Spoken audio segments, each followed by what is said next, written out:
فهمیده و دانسته ماشه رو بکشید. خیلی آروم آروم.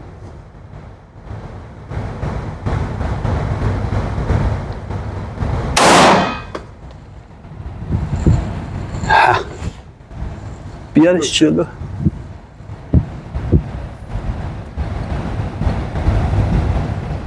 این میتونیم حالا نه به عنوان یه حالا رکورد و اینا، چون رکورد فاصله باید خیلی بیشتر باشه، ولی خب به هر حال میتونیم به عنوان یه شلیک خوب ازش نام ببریم که اولین شلیکت میتونه بهترین شلیکت باشه.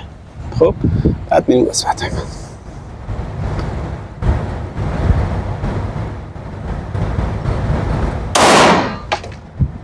این سیپلیه که من زدم. حالا دوستان یه مقدارشو جلوتر بود، یه مقدارشو عقب‌تر رفت. تنها نکته منفی که داشت این بود که داشتم حرف میزدم حواسم هم پرت شده من اینجا، ولی بعدا